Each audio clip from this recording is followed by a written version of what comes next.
Interview with Professor Greg Dore. Hep C treatment and drug use issues.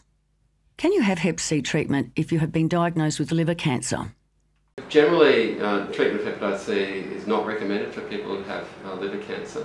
The focus then is on trying to manage the liver cancer itself, and it's felt that by treating hepatitis C it wouldn't change the management of the liver cancer. So there's various strategies in terms of treating the liver cancer. Now, many of them are not particularly successful. I mean, the average survival after diagnosis of liver cancer is only 1 to 2 years. Right. So a very small proportion is successfully treated, whereby they would have a prolonged life expectancy after liver cancer. So the big message is to try and prevent cirrhosis, therefore preventing liver cancer, because it's only people that have cirrhosis from hepatitis C that are at risk of liver cancer. So if we can prevent the disease getting to that sort of stage, then we'll have a big impact on liver cancer. One of the key messages is to know exactly how hepatitis C is affecting your liver. So some people might be infected for 20, 30, even 40 years, but have minimal damage to their liver, whereas other people can be infected for 15 and 20 years and already have cirrhosis. So one of the key messages that we're trying to get out at the moment is to get along and get your liver disease assessed and what we call staged. And there's some new methods such as FibroScan that can really help simply and quickly to stage the underlying liver disease. And then you can be informed about, well, you've got a little bit of damage, or you've got moderate damage, or really things are heading towards cirrhosis, so you really need to start to take things seriously. So that information, I think, is crucial for anyone living with hepatitis C to help them make an informed decision about what pathway they need to go down in terms of overall management and potentially treatment. If you are on methadone or bup, are you eligible to get Hep C treatment? If yes, how do you organise a referral for assessment? Absolutely. So in terms of the criteria for access to treatment, the thing about the government subsidised treatment in Australia that's good is it's actually very broad in terms of the criteria.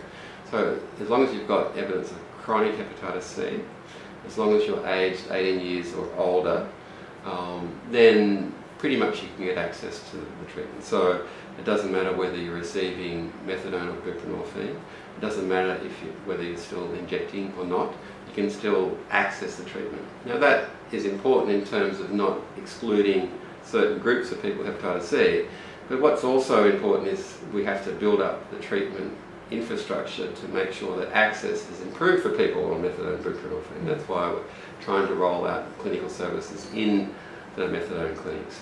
We're trying to upskill practitioners, clinicians that prescribe methadone and buprenorphine to get more involved in hepatitis C. And that's why we're trying to build up some community sort of programs that can help people who inject drugs access treatment as well. So it's one thing to have the sort of, in a sense, the regulations in place that don't discriminate against people based on ongoing injecting or receipt of methadone and buprenorphine, but it's another thing to actually provide a sort of broadened access to clinical services. If you're still using illicit drugs, are you able to access Hep C treatment? One thing to say about that is that you're eligible under what we call the S100 government criteria, but it's important to sort of acknowledge that there are a lot of doctors out there who would think treating someone who's still injecting is a problem. Now, it's not a problem for me, and it's certainly not a problem for the clinicians at the clinical service where I work, but there's still an element of stigma and discrimination from healthcare workers in terms of assessing people that are still injecting as far as treatment. So that's a real barrier to treatment access for many people. So I think the message there is to try and find out who the services are that provide sort of non-judgmental sort of treatment care and assessment, and try and get along to one of those services. How do I organise a referral?